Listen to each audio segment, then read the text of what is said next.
Hey, what's good, YouTube family? This your God Bless One. Thank you for watching another episode of I Smoke Hip Hop Live. Famous Dex, let's come and have a conversation, man.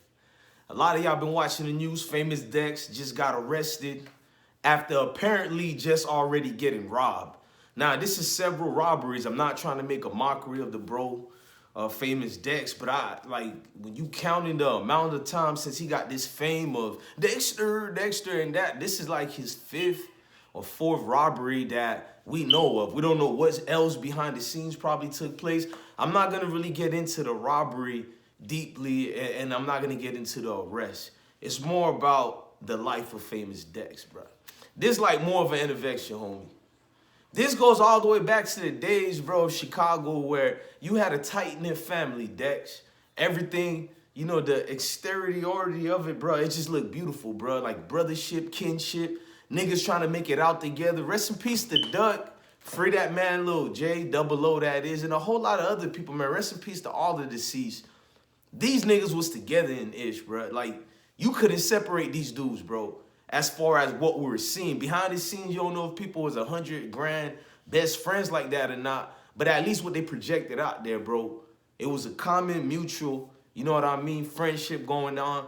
You got Dex, he was the nigga that was in all the videos, you know what I mean? Also Eric again, also Eric, all these other videos, or Can't Hang With Me. He was the nigga that was always in the background that was enjoyable to see because he was dancing, he was in a good vibe. I mean, I'm not going to get into the dissing of the ops, but he's what the embodiment of an entourage in hip-hop was.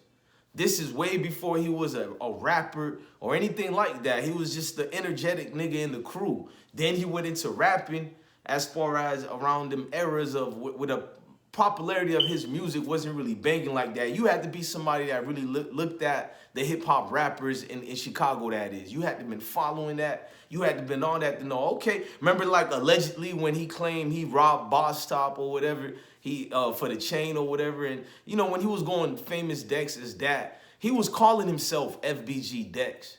For this man to say and separate himself, I remember a whole Relentless tour, you know what I mean, when he called homie his twin.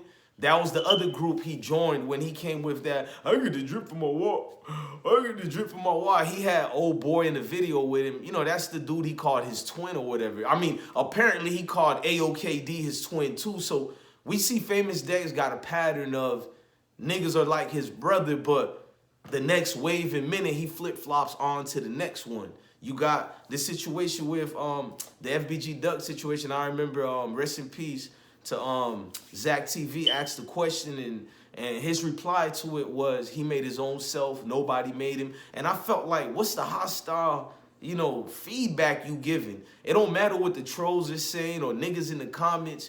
Like, this is your man in them. Why are you getting offended because people even say that? You supposed to ignore it or take it as a compliment. Okay, ain't nothing wrong in saying, oh, ducking them helped my wave. Like, it's like he tried desperately to separate himself from his core groups, bro. I'm gonna just keep it real. I was shocked when he told the whole world that he never was FBG. He just was friends with them. And I'm like, maybe you never was FBG, but all your names was FBG Dex. I mean, nigga, I followed you on Twitter, bro. It was FBG Dex. We got proof of this. I already went through that. If niggas want me to prove my work, I'll do that again. I don't really feel like it's all over the internet, gang. It ain't a secret. You know what I mean? This nigga was the embodiment of FBG, and now he's separating himself. I remember he had a conversation with Sauce Walker. I don't know if Sauce was putting pressure on him, but we do know Sauce Walker and him was having a little friendship when he had the drip from my walk. Baby, anyways. Him and Sauce Walker was being tight-knit with each other, apparently it looked like, but we know who Famous Dex is. And you hear him calling Sauce big bro. Oh, well, we gonna be cool, we gonna do music together. And I knew it was just BS, bro. And he ain't never got back to the man after that. Sauce Walker already did a diss to all these type of rappers. I'm gonna get all along with the story. I'm more trying to show y'all the patterns of this behavior. I feel like Famous Dex ain't never had nobody to be 100 with him ever since he touched fame. He had real ones around him, but when he touched fame, I feel like it was a karma numero effect, bro. Since he had fake vibes to him, it brought fake people around him. So it was just fake energy after the long long term, whatever, if you want to say longevity of this rap thing. You knew what the crash course was about to happen. It's like my kids, bro. If you give them something sweet, they're gonna be energized all day. But one thing we do know, as much as the sugar gives you all that energy, you're gonna go crashing. You know what I mean? So that's the effects of the Famous Dex career. I seen as he was gravitating towards the top, bro, elevating in this. I'm like, not only with his moves with Rich the Kid and all that, just what he started calling Sean Kingston and all these niggas who don't know him from a nick of paint, bro. Oh, my brother. Oh, this is my big brother over here. This is my little brother. I was like, damn, Dex, when you got so friendly, my nigga. It's one thing to have a good spirit and a positive energy about you, bro. But if we need to now stay dangerous, imagine what this nigga was literally doing out here, a walking lick and a lollipop out here. I don't know the intels and deep things of the robbery situation or whatnot. I can only go off what homie was projecting. Like, I didn't mind him brokering a peace between him and Chief Keef. I just was saying to my head, like, you kind of made it look like when Chief Keef and them seen you, it was the other way around. They kind of spooked you into apologizing. Because if you go back into it, they seen you, gangster, and it's like you was all apologies. Ain't nothing wrong making up, but ain't you and your homies was going through a serious situation, allegedly? I don't care who's dead or not. I'm not going to incriminate anybody, but allegedly there was heated exchange going on between you and both groups. I just felt like even if you talked to him, it should have been from a commanding presence of these niggas is still my guys, and we just made peace because we're in the proximity of one another. But it looked like niggas punk you, bro. And I've never did videos just keep relentlessly going on Famous Dex like that because I want to see this man win. But when he did touch a little bit glimpse of fame, he turned over, bro. We seen this story over and over, and niggas have yet to stop this man from his down spiral. Because when you go in this Hollywood-eccentric world, and when I say Hollywood, it doesn't represent Cali only. Shout out to my West Coast niggas. It's just representing all this music or this entertainment, this whole industry things. That's why I use the word, the terminology of Hollywood, not to represent California. Just all this fake world, bro. And he chose to hop into it, and he let it transform him into something he never was, bro. Whether you like AOKD or not, like me and AOKD exchange kind of weird back and forth behind the scenes. Nevertheless, I don't think AOKD deserved for Famous Dex to get on a platform, big platforms, and this man AOKD as some type of thirsty dude. Look, you can say a lot you want about AOKD. He's a victim, this and that. He's thirsty for clout, all that. But he looked like he a solid dude when it comes to him being loyal to his friends. It always seems like he's being backdoored. He's being, effed over. So when I seen Famous Dex turn into the niggas that they used to talk about when they was trying to get on, because Famous Dex always talked about how the other side blackballed him and this and that. But it just seemed like he couldn't wait to sit at the pool table. And I always thought these niggas made their own pool table. So there's a lot of things was going on. And then I knew what was coming next. It was the drugs.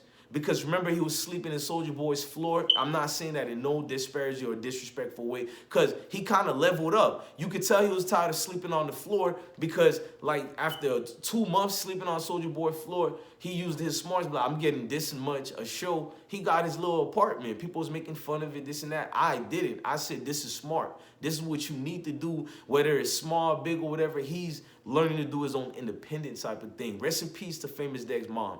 Remember when his mom died, him and AOKD was always helping each other. A lot of people helped AOKD, but also people helped Famous Dex. I mean, shout out to Billionaire Black. Billionaire Black gave this man a place to stay. He damn near took care of the man.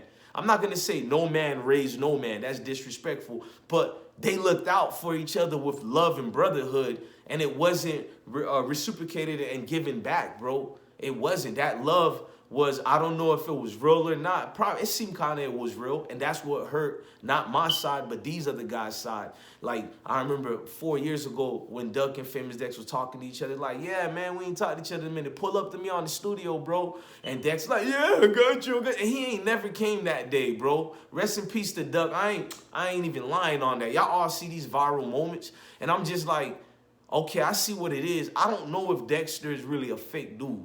I just know when you're going through drama and problems, you trying to use a front, something, a defense mechanism to hide you. I just think Dex seen some bullshit in Hollywood that woke him up And it was too much to go through. He just wasn't there, bro. Like niggas who go through war and street violence, you do see a projected emptiness in somebody, but you can still see a soul. But with Famous Dex, go run them tapes back. You can see the nigga ain't this like it's an empty soul, bro. You look through that nigga eyes, it's an empty soul, bro. So when I look in the Famous Dex situation, I'm just like, what happened to this man? What got over this man that transpired to his downfall? But you could see it, bro. You surrounded yourself around sharks that never was sharks. They were an image, a mirage, a facade that already time ran up. The Cinderella slippers ran away when it hit 12 a.m., bro. Everything starts. It's like when you drink and it enhance everything and make everything feel good. But when you wake up in the morning, the BS you gotta feel in that morning, bro. And that's the example of what Famous Dex life became, bro. Your so-called CEO, Rich the Kid, if they did anything. In fact, let's just keep it real. Even they seen they couldn't really make money out of a nigga that's more of a druggie than your damn boss. And I'm not saying that to be disrespectful, King. Like, work with me here. I'm just saying that it's not just happening with rappers. Anybody in life, you get to a normality of a place that's not really normal, but it feels normal. You got to get ready to still be on your P's and Q's, my nigga. Stand on your squares, but exhibit your brain prowess, bro. Your proudness of it, bro. Like exhibit the intelligence that you do have. I believe every single human being is intelligent to survive. That's what makes you intelligent. Book smart and all that is cool. It's cool. I ain't gonna downgrade nobody who gets their education on. But at the end of the day, street smart is nothing more than living in the world that we live in today. And he comes from a strong world, bro. He's a Chicagoan, bro. That man is from Illinois, bro. Chicago South Side. You can't tell me Famous Dex ain't already a strong dude. He's a strong individual. Problem is, like Donnie McClurkin told you, we fall down, but we get up. That nigga forgot he knows how to get up. You get in this fake world, you resume your position of staying on that bottom, bro. Nigga know his place until nigga get out of place, and he's stuck in that realm in a different dimension of the fuckery people, bro. All the weirdos and the clowns and the weird secret meetings and all that go down. You just stuck over there. It's nightmares more deeper than what he been through them Chicago trenches.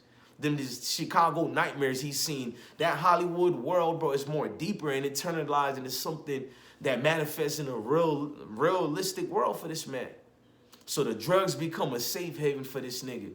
The nigga get robbed and he does a video talking about the robbery. He lied through his teeth, and I'm looking at him like a lot of niggas lie about getting robbed. But this nigga like gave us a BS story to the point you could see it in his soul. He didn't give a damn if we believed him or not. He just was ready to talk about it, get it out the way. The nigga was high then saying it, not a regular high, I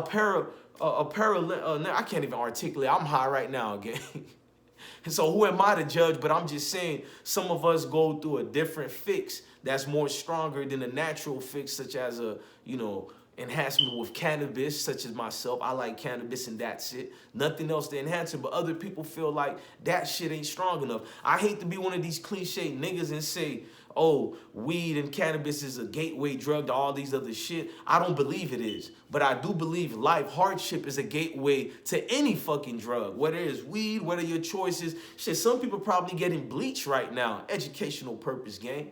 It's true, bro. The pains of this world in reality, it's like the Matrix. That one nigga, he ate the steak and he like, it just don't taste the same no more. Like, he knew what the Matrix was, but the real reality of being woke was so messed up and boring and just internally killing him every day. He wanted to go back to the fake world. That's your Famous Dex for you. He don't need y'all to break down, oh, the world is this, and the nigga know it already. In fact, I guarantee you Famous Dex is so damn woke. He's so open that he's seen way too much and he wasn't strong enough to handle it. And it break many of us.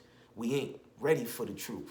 You ain't ready for the reality of this shit. You thinking, damn, Chicago is the nightmare. Seeing my homies dying every day is a nightmare. When I go from point A to B, B is supposed to be the heaven. And you get to this heaven point, you reach this fame, the money, everything. And it's like, God damn, this shit is more of the nightmare than the reality that you came from of the south side of Chicago. Then it start hitting you like, damn, I can't escape this fucked up place we live in. The whole shit is like this. No matter where you go and you try to escape, bro, Everything is exactly like this. You can't run away from it. Just like that scene in the Matrix with the dinner the nigga was eating the steak. You can't escape from it, my nigga. You stuck in this world. You just gotta learn how to adapt and manage and maintain. That's the best I can tell y'all. Can't tell you if this shit gonna get better or not. That's what every single human being of this world and all four corners of the earth, if I think it's more than four corners, but all throughout the entire world that we know about, key word, world that we know about, I do believe motherfuckers always been searching for that main answers. What's the answer to life? Me, I'm still seeking it up here, but I got the other side of me like, nigga, I don't give a damn about the answers of life. I gotta live this shit every single minute, second, and hour, day by day. I don't have the luxury of thinking 5 years in the future, 10 years. My nigga, I gotta go out and get it now, my nigga. And unfortunately, a lot of these niggas, they meet their demise before it even started, unfortunately. Famous Dex, more power to you, gangster. I don't know how you niggas do it out here, but the reality of the situation is, my nigga, when it's up there and it's stuck there, some niggas don't know how to get back up. They stuck. They stuck. Shout out to Famous Dex. I wish you the best. I know y'all thought I was going to be a blog getting into this nigga like that. I had to fall back and think about the reality and grimps of the situation. We all were Famous Dex once upon a time ago, or maybe currently in the present time right now, or maybe a future that's inhabited waiting for you to be the next Famous Dex. So think about it, and I implore you strategically, even if you don't care about Famous Dex, at least look at his life story as another 101 lesson on how to survive, bro. Self-preservation is the key, and it's vital for this culture we live in. Motherfucker, it's vital like a mug. Look, I'm your boy, BlessOne. Thank you for watching another video of Ismokehiphop Live. Hit that like button, like, share, and subscribe, and have a blessed day, gang.